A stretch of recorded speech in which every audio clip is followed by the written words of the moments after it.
And welcome back to the Brutally Honest Loan Officers Podcast. I am Stephen Brock, and with me, as always, is Mr. Derek Brown. Say hi, Derek. Hello. And we are loan officers with a mortgage firm in South Florida. And everybody thinks South Florida, they think of pools and water. So we got the one and only Mr. Oscar with the pool service company. How you doing, Oscar? Yeah, hey guys, thank you so much for having me today. Thanks for coming on. Appreciate it. Yeah, excited to have you. Excited to ask some This, questions about yeah, pools. yeah, But before we get to that, we do have an opening question, a little bit of an icebreaker. Do you believe in aliens? dude, I do. Have you watched the movie Contact? Yeah. No, I Yeah. All haven't right, seen that. it's way too big not to believe in aliens. There's got to be something else out there. I'm sorry for those that don't believe in it, but yeah, I think that somewhere there's got to be some other form of life form like us. yeah, But like, maybe way cooler, bro. Think about it. yeah, Maybe they With have a two chins. but why we haven't like made contact with, I don't know. I don't know. I'm on the fence about it. maybe It's maybe they're more advanced, maybe they're less advanced. I don't know, man, Yeah. but I do believe there is some form of life out there. Uh, and Steve Hawkins used to say that he was. I can't remember the exact quote, but it's something like, you know, he was afraid of us looking for life because you might find something That that you is don't want way to know more about. advanced Yeah. and that is not as friendly as we might think they are. So I don't know. That's Yeah. just my take on the whole thing. Yeah. Maybe they did Sure. find us and they're like, yeah, I'm not Maybe dealing it's with a good that. thing we haven't been found. Yeah. Yeah. Aliens out there like, we don't want to mess with those idiots. Yeah. I mean, think about it, man. You Hard know, detour, hard detour. Go Yes. around. exactly. All right. Enough on the aliens. All right, Oscar. How'd you get in the pool business? What's your origin story? Yeah, so my story's it's kind of an odd one because I think like most people that fall into trades, they fall in because maybe their dad or a good friend or they just started in construction some way somehow. Our story is a bit different. Actually, I started the business with my wife Cassandra, and Cassandra used to work in the medical field. She was uh, you know all in type of person in the office. Um, and I started in the banking industry. I was a financial advisor for about 10 years. My last thing on that career I did with Merrill Lynch. Started with Edward Jones. I worked for USA, so I have a lot of experience actually working with military people. And Nothing against corporate jobs. We thought the way into the whole $100,000 club was white collar, and we did that for a while, and we made a good living off of it. But at Sure. some point, you're like, okay, what am I doing here? What am I really contributing to? And you start asking these questions, and you think six figures is the goal, and then you make six figures, and you're like, well, you know what are we really working towards? And when you're in the bank, you're sort of like, it's kind of an odd job because banks are not necessarily have your best interest at heart all the Sure. time. They have their Yeah. own interest at heart. Yeah. Yeah. And so for a financial advisor, that can be an odd place to be because there's some other legalities where so that had a little Right. bit of to go with it. I mean, Bank of America Merrill Lynch, I'm not by no means saying they're not bad. They're great. And the amount of compliance they have, and the amount of you know they're definitely ensuring that you're getting the best service and the best advice that you can possibly can. But you start thinking, can I do better, right? Right. And I actually started talking to a good friend of mine. He was working, or Frank, who lives in Phoenix, has started a business a while ago called Hard Hook, and he does all kinds of marketing and social media managing, and but the main thing that Frank does really is branding and helping you kind of cut through the noise and define really who you are as a company. And Sure. that really interests me. He offered me to come in and help him, and I did. I was in Arizona with Frank for about a year, loved it, made our really good friends that we still stay in touch with. But we miss Florida. I grew up around the ocean. I grew up around the water, and Phoenix is beautiful, and all of the surroundings are great, and the mountains are beautiful, and the Grand Canyon is the most amazing place that I've ever been to, but it's nothing like South Florida. Right. So that Venezuelan kid in me, pushed my wife back after a year, like, I want to go back, but we didn't want to come back and continue working for somebody. We have some savings that we've managed to kind of put together, and we bought a pool route. I had a good friend at the time who was very successful in the business and still is very successful in the business, and he kind of showed me the ropes, taught me what I needed to learn, you know and that was it, man. That was the start of it. We started with 120 pools. I Okay. didn't know anything about pools, but I'm a good pretender. And Make it till you make it. Yeah. yeah, I guess my 6'5" complex, carried me on very well. Yeah. And we started. I had some experience with pools back in the day when I was younger, working with my dad. He had like a maintenance company, and I cleaned some pools. I needed a little bit about like mechanics and stuff like that. So, Right. I like using my hands. Even though I didn't work with my hands, I'm kind of handy. And so it was an easy transition for me. Cassandra started working the back with all the administrative things. I carried that, customer service phone for about a week, and I'm like, "Hey, I think you're Yeah. hired." I She need was you to at the take time over the she was phone. studying. Yeah. Yeah, she was studying for her real estate test. I'm like, "Nah, drop that book. You you coming to work with me? There's no way that I can be, doing yoga, installing a heater between a wall and a heater, and a Right. 300-pound heater, and then try to answer the phone. And why do I have so many mosquitoes in my pool? It wasn't going to work out."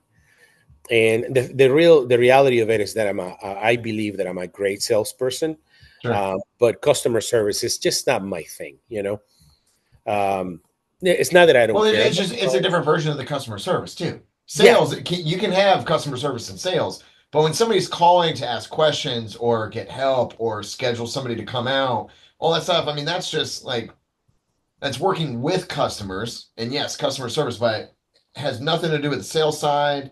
You're more so working on retaining your customers at that point. correct. Yeah. So answer simple questions, but I would imagine there's some troubleshooting you can do over the phone. Otherwise, for the Yeah, most anything part, that it's is like we'll get somebody out to your house, between this time and this time. right. Anything that is technical, like I'm pretty much still pretty involved with that. Right. And Steven knows this. Like you'll call me and I'm like, hey man, you need to look at this, you need to look at that, because Cassandra is very knowledgeable and she's learned a lot about that, you know, the chemistry. Actually, Cassandra cleaned pools with me even while pregnant. I'm not joking. She's a monster. Yeah. And she truly is a beast. And so, she, we'll have technicians that will call out. And at that point, we were still, my daughter is now 4, but at that point, we were still growing. And there's always some growing pains, and we'll lose a technician, or something will happen, or a new Yeah. technician will be laying. She was still in the field, so Cassandra knows how to do a lot of what the technicians do, cleaning the pools, testing for chemistry, and she'll troubleshoot a lot of basic things. But sometimes she'll need something, that requires deeper knowledge, and then she'll call me, and then I'll call the client and explain, and so we sort of make a great team at that, and that's really how it all began. And we bought a pool store, and then we've sort of learned a little bit about retail, and that was fun. And then late last year, we decided it was a little much for us to run the store and then still continue to run the route, and everything else. We do our own leak detections, and it was going to be tough running everything together. Gotcha. So we decided to just sell the store and continue to focus on the cleaning and selling equipment and all of that stuff that we do. Are you guys building pools too? Yeah, so no, we're not pool builders. Okay. We've partnered up with a good friend of mine who is a CPC. You need to have a license to build them. Right. You got to be a pool contractor. So at this moment, we just have our license to clean pools. We do leak detections. We do a lot of paver work. We that's actually a lot of what we do is paver work, dryways, pressure Okay, washing, hardscaping type of pool stuff. decks, Okay. all of Yeah. hardscaping, correct? Whether it's paver or natural stone, we Resurfacing the pools. right. So the resurfacing we do in partnership with Dio, who's a CPC Okay. licensee, and then a lot of those we refer to him, and then we come in and do it together with him. And so, but we can build. We've actually built. Like again, in partnership with Dio, we've built with we built spas, we built a lot of spas really. We built some waterfalls. Okay. We haven't, we built a couple of pools, but it's really not our cup of tea. To be a pool builder, you got to have heavy equipment for it to be worth it. Right. You got to be set up that way. You got to have big trucks. You got to have something to pull out the bobcat. You got to have your own bobcat, your own little backhoe, something you can Right. go in and go in and go out. If you're relying on somebody else to come open the hole, then somebody else to come do the rebar, then somebody else to come do the plumbing, blah, blah, blah, blah, blah. It's just not effective. And also I don't see the spread there, the margin, the profit is just not worth the headache for somebody like me that I can come in into a build or into a remodel, be in there for 2 weeks and then be done and move on, or 3 weeks if it's a really big project. So that's the take. It's Right. not really our cup of tea. I was just talking to a friend of mine. He's like, hey, I really want to build a pool, and he's been pricing them out. I'm like, hey, Johnny, if you want me to build it for you, we'll get it. I mean, we're capable of doing that. But you got to be set up differently than we are. Yeah, I got you. Yeah, Okay, so primarily pool maintenance and hardscaping. That's what you guys correct. really Yeah, focus and on. we do our own leak detections. Gotcha. So, which is, it's really nice to have a technician that is capable and experienced to do leak detections. Not all pool servicing companies have that. A lot of times they have to hire somebody. And so my younger brother, Kevin, who came in from Maryland, used to work at Target and had a, really nice career path through Target. Um, I started whispering in his ear, come join me to the dark side. Yeah. And at some point, I convinced him.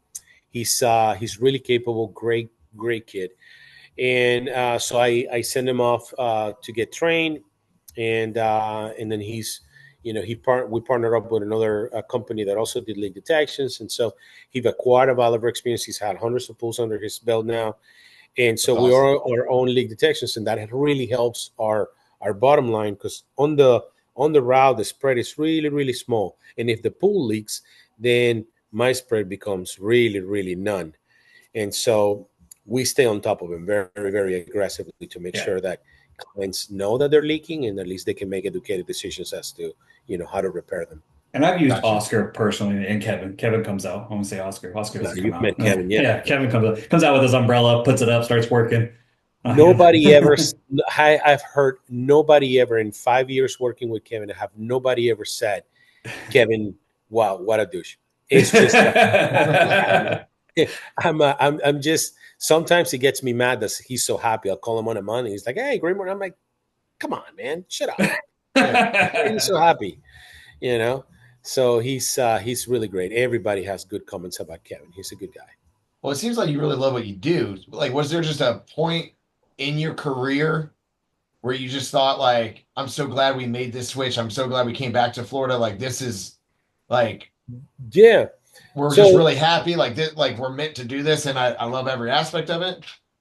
in a sense, I think that, and I won't take credit for this, but if you work hard, you find good opportunities, right? The harder I Sure. work, the luckier I get, So I think, in a sense, we sort of stumble upon it. To be honest with you, owning a pool business, it was nothing that I ever dreamed about. That I thought, oh my god, when I ever own a pool business, I'm going to be such a great pool guy. It Right. wasn't, like, I come from a Venezuelan family. I grew up in Venezuela, and it's like you go there, you study, you become a lawyer, Right. you become a doctor, you become an architect. Like I said, everybody wants the white collar job, and I grew up in that. I grew up with that mentality, and I followed that path. I followed it aggressively. I have a bachelor's in psychology. I studied for my CPC. I studied for my my Series 7, my 66, my 215, all the licenses, you know, I actually studied and didn't test for the CFP, the Certified Financial Planner. And I even opened the book of the CFA, the Certified Oh. Financial Analyst, and I'm like, but that one I did close very quick. And so, I'm not the average pool guy, I think, but we did stumble upon it and we did get lucky. We do very well. We're very happy with the business and the success that we've had. And I guess there wasn't the only turning point was when we moved back to Florida. We said we really don't want to work for anybody, and Right. uh, and I told Frank, I'm like, hey man, sadly I'm leaving, which it wasn't ideal for Frank, especially at the time we had a lot of plans, but I just couldn't, make the decision to stay more permanently. But Frank did help me tremendously, and I'm so grateful for that because the one thing that Frank did is he taught us how we should set the business up. And we started talking about branding and who we wanted to be and who our target audience would be. And, those were all concepts that were foreign to us, when we're in our respective, corporate jobs. Right. And so, talking with him and coming up with that strategy of who we're going to be and how we're going to do it, I think that was probably the point where I felt like, okay, this is going to be good. Now, how And did you get more? Because I know you bought a route, and yeah, were you getting more customers through your branding, buying other routes because people are just not taking care of them? Like, how did you really? I mean, because I know your finance side of things. I've seen your financial side of things of helping you try to get a mortgage with everything. But it's like, how did you go from a little bit of pool stuff to really blowing up your business in 4 or 5 years? yeah. So we, by having that brand and knowing who we are, again, just cutting through the noise, right? And not, oh, I want to do this, oh, I want to do that. You know how to price them. You know how to price your job. Your work. That's Mhm. number one. So that you're fair, you're competitive, but you're also being profitable. Right. That's number one. But also knowing your target audience. Sometimes I could walk into a property and know that this is going to take a lot of work, and if you're not priced right, you're not going to be able to have a satisfied client, because every time you walk in there, you're going to feel used. You're going to feel like, holy moly, what am I doing this for? Mhm. This is a big pool. And once you start doing the math, really, the profits are really tiny on that route. If you're not careful with your chemistry, if you're not careful with, you can end up shooting yourself in the foot. But also from a client perspective, you don't want to take advantage of the client, right? Because I'm a consumer myself. I would hate to go to Jiffy Lube to get my oil change, and then they change the filter but not the oil, or they Right. change the oil but not the filter. you know Yeah. that wouldn't be a good experience. I wouldn't leave a good review for that. And so, as a consumer, I also know what clients' expectations are, because I have high expectations. If I hire you to do a job, I want you to do the job that you told me you were going to do, and I want you to do it with a big fat smile on your face. And so that's what I train my guys to do. Hey, provide good quality not only in the service of the actual pool, right? They're hiring us to clean pools. For God Almighty, clean the pool, Yeah. clean it, Right. brush it, clean the filter, check the chemistry. So we our biggest focus has been on quality, delivering quality. We're not the cheapest in town. We don't plan to be. You can be, because again, the spread is so small. If you mess up 1 month, you end up negative. So I walk them to a lot of properties. Oh, this person is charging me $90. It's impossible to service a pool these days for $90, especially after COVID. Where prices, and we had pools priced at that in when we started, and then COVID hit, and it forced us to reprice ourselves. And so I think, to your point, I think that quality has been a big part of it, and clients see that, they see the difference. The brand. The second thing that I would say is the brand carries you.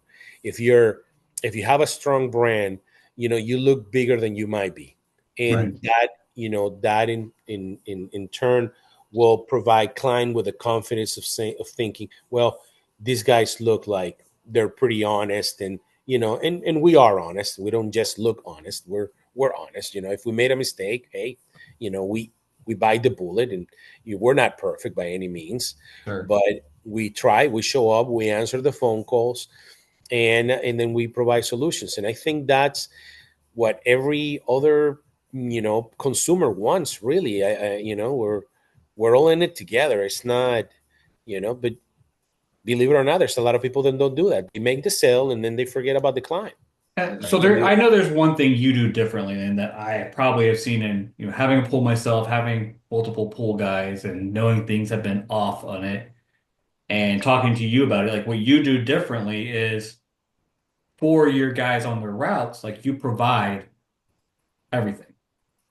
yeah, Where certain people, certain companies don't do that. Like, hey, they're all 10, they got to buy their own chemicals. They got to buy all their own stuff. So I know you've told yeah. this, you told me this story many times. Let Derek know in the audience know, like, what's different with you by doing that?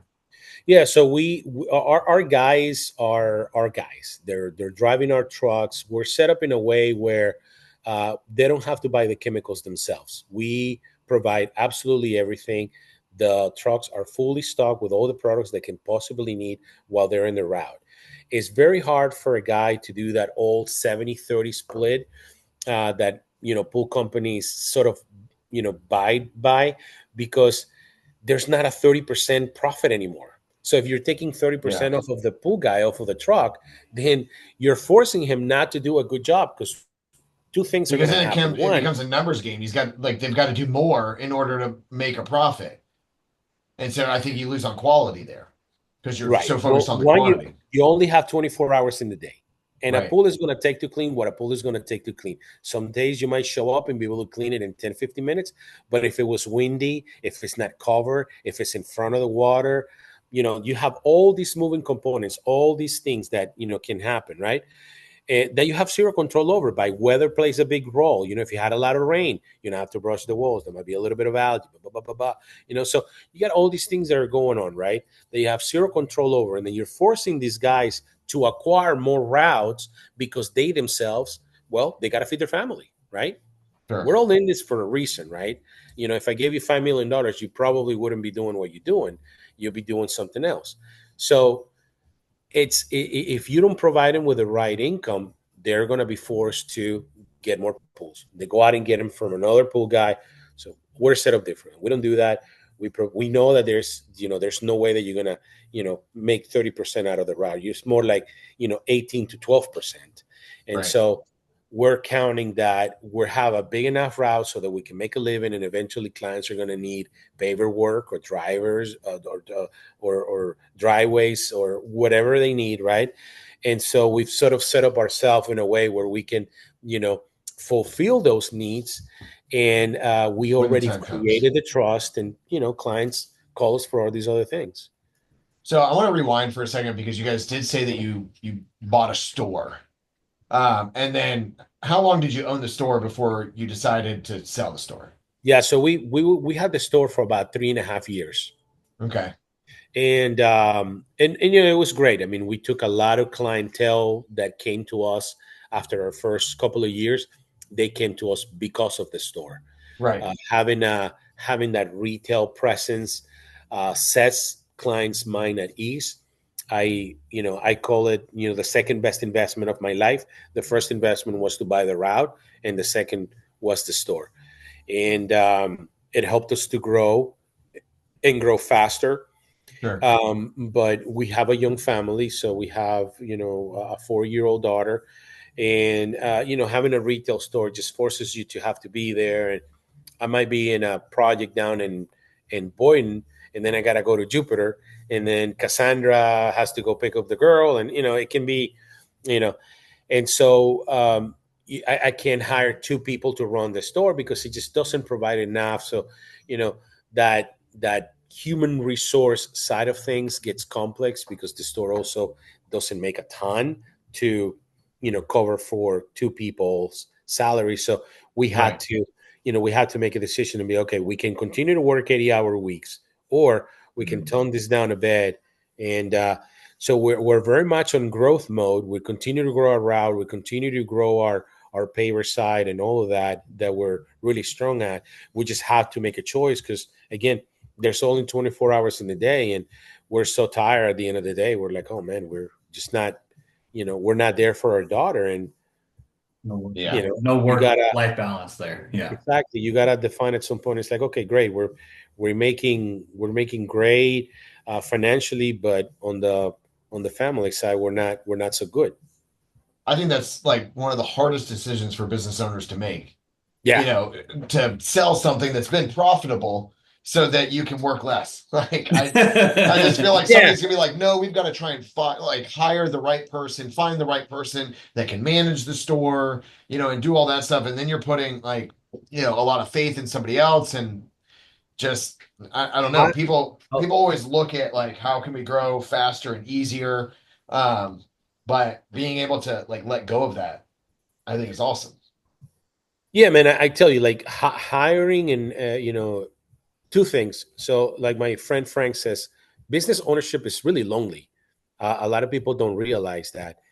You guys can probably relate to that because you sort of work remotely, and it can feel lonely at times. There's, unless you have another friend that owns a pool business, who do you talk to, right? I mean, and by now I know a lot of people that work in the business, and I'll call them and I'll be like, oh man, I ran into this thing. What do you think? And you sort of like, get second opinions, and Right. and and you can relate, right? But it's hard to be a business owner because it's lonely. Like people that work in corporate will never have the when you work in corporate, you just it feels like you're tired, but trust me, you're not. Yeah. Like The only it corporate feels. people that might get it are if they're like, completely commission only. Like I never a salesperson that's commission only like Derek and I are like, yeah, are we under a corporate? Yes, but we're commission only. So Right. you We can don't make want to as work, little that's or as fine. much as we want. Yeah. Yeah. Yeah, I think that probably you guys could relate to it the mostly. But once you have, and the reason I'm making that point is to your point of staffing. And staffing is a big issue, man. Like it's a thing. I mean, the trucks are a thing. Running the mechanic and having a trusted mechanic where you can take the trucks when you have like 7 cars. It's like car insurance and all these things. Yeah. Workers comp, blah, blah, blah, blah. All of these things are like a real thing, and there's a reason why a lot of business owners stop being business owners because the burden of all these responsibilities you know become a problem. And so you have that burden, but then you bring people in and you try to do a good job at interviewing, but cleaning pools is a different thing. Yeah. I could interview somebody for 3 hours and think that they're gonna stay with us for 17 years, and they last 3 days and then they leave. Yep. Especially if you hire them during the summer. And I don't know if I mean, we joke around about it, but I don't know if you guys are fans of Game of Thrones, but when they say in Game of Thrones, winter is coming, and us here in the pool service company will say summer is coming, Yeah. and it's scary. Yeah. Our bank account feels it, our guys feels it. Like it's a thing. Yeah. And so that staffing can be a real issue, and clients will see it because if you're rotating through people, all of a sudden we're like, "Whoa, what the hell happened? I was with this guy and he was great and I loved him, and all of a sudden you're bringing this guy and he stays for a week or two and then he leaves and blah blah blah blah blah blah, blah. And they think that for some reason it's a managing problem, and they're thinking, oh well, maybe you're not paying them enough or you're not treating them well. And I mean, I don't want to toot anybody's horn, but I'm a great boss. And Cassandra keeps them in place. That's all. no, yeah, Cassandra's a terrible boss, but I'm a good boss, and I'm joking, but yeah, I mean, we treat them well. We pat them in the shoulder, we pay them well, and that's it's tough working outside here in Florida. It's not easy. Yeah. So being a pool guy. What is like one maybe memorable project or crazy thing that you've had? I think every week with our, you're in my networking group, so I always hear like some story that you're going, and like I remember you're like the pool leak that was happening at the one place Yeah. and they're Yeah, like so I'll tell that story because I think yeah. that's funny. leaks don't get better, right? And I always, I talk about the Grand Canyon because I have been there, and it makes you feel dismal, right? Right. And you see the power of water, right? Like the Colorado just carving through this thing is 8,000 feet high. It's incredible. Right. And so people tell me, oh, well, the pool was leaking, but it stopped. And I'm like, well, no, not really. It's just something stopped it, but it will leak again. Yeah, you If you still have didn't a fix leak. it, something, yeah, you still have a leak, like, so we go to this property, we do a leak detection on it. And at that time, we weren't doing the leak detection. We were hiring an outside company to come Yeah. do it for us. And they come in and they found the leak. It was right at the skimmer. And the skimmer is on pools, you have this hole in the wall that sort of takes the water from the very top of the pool and it brings the water in, and it plays two roles since we're talking about skimmers. Um, it skims the water, so you take the debris off of the top of the water, and it gets Right. captured in that basket Yep. and sent to the filter. But also, the chemistry on the top of the pool evaporates quicker, right? You have the sun, so if you think about the ocean, the deeper you go, the colder it gets. So Right. the colder water at the bottom is heavier on chemistry than the one on the top. So you suck water through the bottom through the main drain, you suck water at the top through the skimmer, you mix all that up through you pass it through the filter, and then you send it back, and it's all nice and mixed. And so the skimmer sometimes is a piece of plastic. It separates from the concrete shell, right? The gunite. And it leaks through there. It's very common leak, and especially here in Florida because the ground settles around the pool. Anyway, we found the leak there. We patch it with epoxy, and we tell them, hey, we tell the client, hey, something you got to fix. This is going to be temporary. Blah blah blah blah blah. And eventually, it's like, oh well, yeah, they call us later. It's like, oh, it leaked again, and we go, sure thing. The epoxy had wore off, and we're like, hey, we can't keep epoxying it. You got to fix it. They're like, oh, okay. And I call them a week later. I'm like, hey, John, what happened with with the pool? And he's like, oh, Oscar, it's not leaking anymore. We're not adding water to it. I'm like, well, did you put more potty on it? Like, what happened? He's like, no, it just stopped leaking. It's fixed. Yeah. The problem is fixed. We're like, okay, well, cool. So, I'm thinking, okay, they're going to call us in a couple of weeks. Sure thing. They call us in a couple of weeks. We show up. And so there was a dead lizard that just kind of like went right in that hole where the skimmer is. And it got caught, of course. Well, it was fat and beefy. It was, but as it started to decompose, Wow. then it started to leak again. So, we find, I tell Kevin we got to make a book about stuff that we found in pools because we've seen it Well, I'm all. sure you yeah, especially when people I mean, when you have a homeowner that buys a pool that hasn't been maintained and it's green, and Yeah, so then you've got to come out there and try to figure out why is it green? Like, do we need to replace all the equipment? Or sometimes, and I've seen it before where you just need to clean it right. and get a couple things updated here and there, change out the filter and some other things, and then you have a perfectly good pool. Yeah. So a lot of times, so for your listeners out there, two things. First, I would say hire a home inspector that is certified to do a pool inspection. And locally hire a pool contractor or a pool company that can come in and look at your pool before you buy it. I would probably even recommend doing a leak detection. Now there are some limitations as to doing a leak detection on a pool that you don't technically own yet. But the pool company can guide you through that. So I would say first, make sure you inspect it. And if it's not something you can inspect before you go out and spend, thousands of dollars, because pool equipment is expensive, first thing you have to do is, like Derick says, clean it up. Maybe you have to empty it, do an acid wash, refill it with water. Maybe test the pump, see if it's working or not, if it turns on, if it has electricity. And again, a pool company or pool contractor can help you do that, and then go from there. I wouldn't go out and like spend a ton of money on a pool that, I mean, if I bought the house and maybe I bought like a fixer upper, and I'm gonna want to empty the pool, clean it, acid wash it, so I can see the shell and see that there's no structural cracks and things like that. And I realize that if you're buying a property that is probably for investments, you're not going to be able to do that without buying it first. So if you're buying like a property that has been not maintained properly, but for the most part, I'm sure that your borrowers are probably coming in and saying, they're looking at a pool that is in working conditions, quote unquote.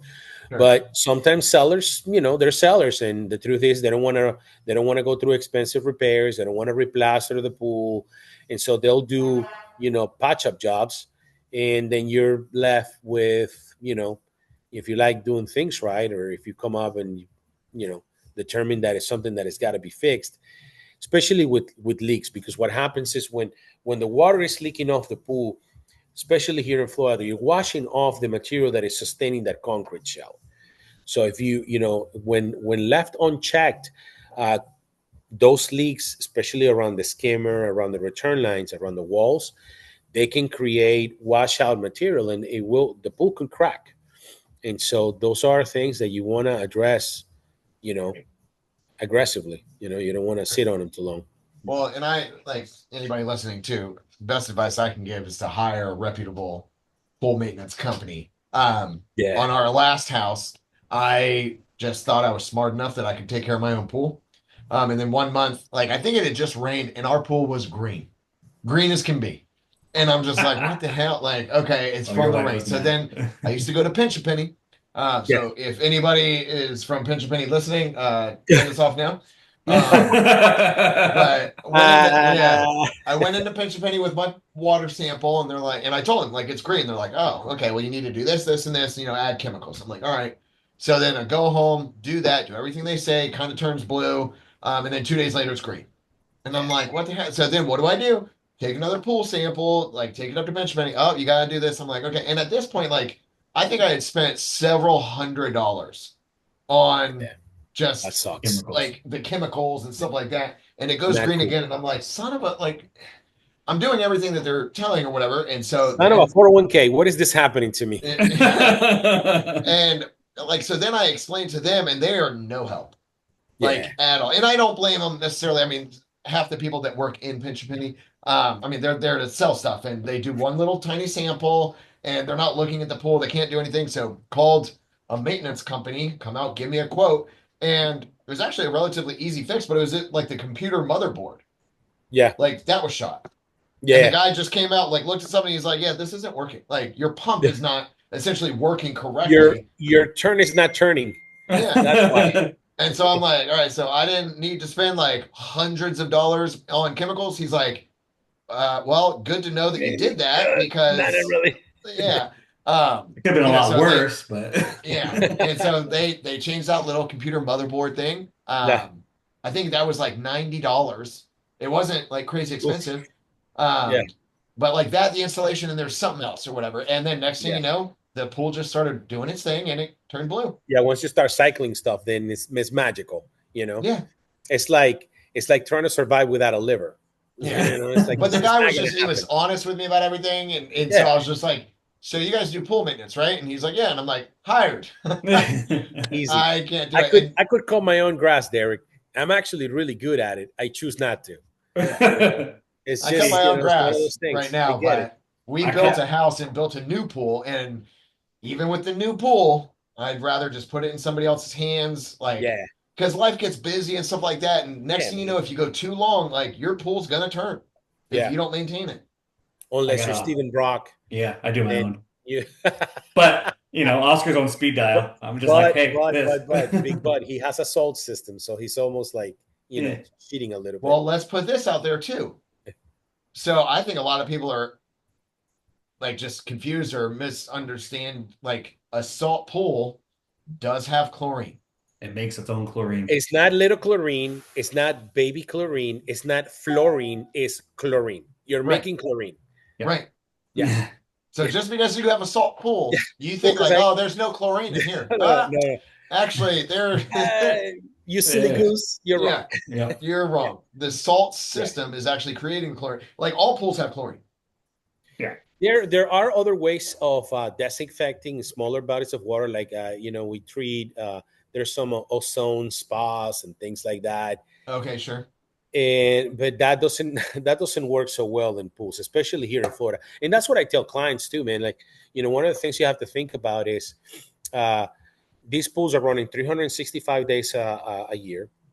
They're running 8 to 10 hours, some of them even more, and then some of them are getting used during the winter months. If you're in New York, because I talk to clients like, oh, I had a pump that lasted me 17 years and a half. Where? Well, in Detroit. Well, Yeah. it's a little different here. Yeah. Here in Florida, you're running We've got that a pool equipment, heater, right? so you better believe, like, because we've got a 2 and a Yeah. 5-year-old. Like, Well, we heat the if you pool. have It could be a kids, little chilly outside, but the water's warm. yeah. The kids will get in. Yeah, man. Well, then why are you like I tell I see enough pools during the week, so I actually am a boater. That's how I misuse my money. And so, but I tell Cassandra, like, if I'm gonna live in Florida, I gotta own a boat and I gotta use it. If not, then because that's my thing. That's how I grew up. I grew up spear fishing and Right. water skiing, and that's just who I am. And so that's how I want to spend my weekends. But if you're gonna have the expense of a house that has a pool, because a pool, it's a luxury.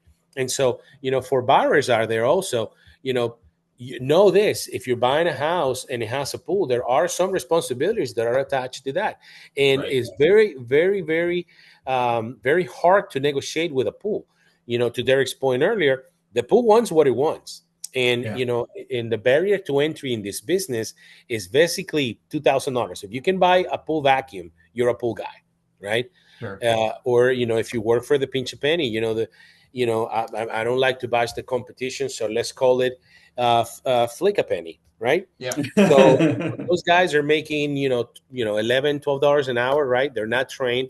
I've picked up clients actually because of flick a penny, because you'll go and I have this client that bought a bunch of chemistry just like yourself, right? They're trying to learn this thing. They're trying to save a little bit of money. You just bought a house. You put all your money in the down payment, and you want to fix the kitchen, and you want to fix the bathroom, and you're trying to buy new furniture. You got all these expenses, and then you're also trying to negotiate with the pool. Well, the pool doesn't want to negotiate with it. They sold them all this equipment. They sold them all these things. I show up, and the actual reason why the pool wasn't turning, it was because the pump basket had been turned backwards. I don't know if the owner did it or whoever did it, Right. and it wasn't, the debris wasn't letting water through. So I literally opened the lid of the pump, flipped the basket, cleaned it, closed the lid, problem solved. And so in that case, I didn't even charge a service call, because Yeah, but that's also it didn't feel right. And that's why I like hiring people for certain things. Like, I would have never known to look at that. I probably would have broken something else thinking that was the cause of the issue or whatever. And sure enough, you walk out there and you spend 5 minutes and it's fixed. Until you figure it out. Right. Till you figure it out. But when I think about when I was using Flick a Penny, compared to what I then hired a pool maintenance company, I probably saved money. Honestly. Yeah. Because there's so much. I was spending I was the one buying the pool equipment as far as like the brush and the skimmer and all the different things and all the chemicals and all the salt. When you add all that up, I probably spent more money than just hiring somebody to do it. Cassandra was my number one salesperson in the store, converting store clients to pool route. I kid you not, in 3 years, we picked up probably 180, 190 clients from that pool store. Because of that. Because of Cassandra's converting, those pool clients. Yeah. And it's exactly like that. If you think about it, I buy about 3,000 gallons of chlorine a week. Jeez. So it's hard to compete with me when I'm buying, I'm buying, each truck is buying 500-600 gallons, on a weekly basis, and I run 4 to 5 trucks, right? So 2,000 to 3,000 gallons, it's a lot. Muriatic acid, I don't know, but probably 6 gallons a day. Multiply that by 5. So it's a lot of product. Then you have stabilizer, you have tablets, you have salt. Salt is like $9 at my cost. It's like $9 a bag at my cost. Right. So when you start factoring all these numbers, you got to add calcium if they're made of concrete, right? Because if not, you'll damage the plaster. Right. Water is thirsty. is thirsty for minerals. If you don't add what it needs, it's gonna pull it out of your grout. It's gonna pull it out of your tile, and you're like, man, this pool is brand new. It's 2 years old and it looks terrible. Why is that? Right. You're not adding the right chemistry. How much are you paying for a pool guy? Oh, I pay him $90. I'm like, well, that's why. Yeah. Because your pool guy at $90 is impossible that he's adding calcium, that he's controlling alkalinity, that he's controlling pH properly, that he's, cleaning the salt cell. Again, you want quality or you want price. If you're in that vertical, again, going back to my good friend Frank, if you're listening, thank you, man. But you can only be fast, you can only have quality, or you can only work on that vector of price, right? But you can't be all three. Right. So if you're providing good price, you can provide great quality. If you're providing a lot of speed, you can provide quality and you can be cheap. And if you have a lot of quality, you can be fast and you can be cheap. And that's where I'm at. We're on that vertical of quality. And so a lot of companies just are not. They want, because a lot of consumers are not either. A lot of consumers, and that's what knowing your audience. When I walk in a pool and I price it at 140, 145, minimum, it's a reason. Is because if I have a month where I have to add a lot of product, I don't want to have to call you and say, hey, you owe me an extra $25. Yeah, sure. Yeah. We're priced properly. But Right. again, you're not going to compete with me when as a retail buyer, because I'm buying thousands and thousands of products. Just like I can't compete with you when I go, buy a mortgage. If I want a mortgage, I call Steven, I call Derick, right? And that's how you make a living. And then when you need pool work, then you call me, and that's how I make a living. And you can do it all. That's all I'm saying. I'm a half and half. Well, you're different, man. You're built out of steel and you're a different I guy. live too far for it to be on his route. He's like, I need like 20 houses to be even. Oh, yeah. I'm too Yeah, far, bro. But I'm his employee is what I tell him all the time. I'm like, hey, Yeah, the pool's doing this. He's like, do this. And Doesn't listen, as work, a then we'll pool come out. technician, you're highly qualified and highly sought after. You let me know, man. All the time. He's always telling me little tricks. I'm like, oh, it's taking forever to get this, the charge, the shot I for don't the mind sharing. vacuum. And I he's don't like, mind oh, just sharing do this. I'm the like, industry tricks. that took me 2 seconds to do. Like, that was it. He's like, yeah, that's it. Here you go. Just do this. I don't mind sharing those tricks. It's good practice. And the truth is that the clients that want, because I talk to pool guys. What do you tell that guy that, man? Oh, that you're giving them all the tricks. I'm like, dude, whoever wants to clean their own pool is going to clean their own pool, and whoever doesn't want to clean it, there's plenty of guys like me that don't want to do it. Period. And there's plenty of people that just they want to do it. I've talked to clients in the stores like, Oscar, I love you guys, but if I let you clean my pool, then what am I going to do? I'm retired. I cut my grass. It keeps me active. I get it. It happened to me when I was in financial advice. There's a lot of people that were, self-directed investors. And I'm like, hey, you have a ton of money here. Why you have it all in I had this client once. He was like all invested in, like $1 million in like American Airlines stock. I'm like, why don't we do this and why don't we do that and what do we diversify? Blah, blah, blah. He's like, Oscar, let me do my thing with my self-directed account, because if you take that away from me, then I got no reason to read the papers in the morning. Gotcha. Yeah. It's just the way it is. Keeping people young. Yeah, That's man. all. Yeah, like let them. Some are going to come into the route. Some And won't. that's fine. I think that people doing their own pool is probably good business for you, because eventually they're going to break something because it just is what it is. I know my limits, and as soon as something happens, I'm like, Oscar, what about this? And he's like, try Well, this. I'm to like, your that. point, He's like Steven, it's like, hey, I want a soul system. Okay, cool. Then we go in and install the soul system for him. We make. I was like, hey, it's not working, and he was like, try this. Nope, that. He's like, you need a new one. Kevin will be out there on the next day, and here comes Kevin with his umbrella, sets his umbrella up, and gets to work. Awesome. Yeah, man. Yeah.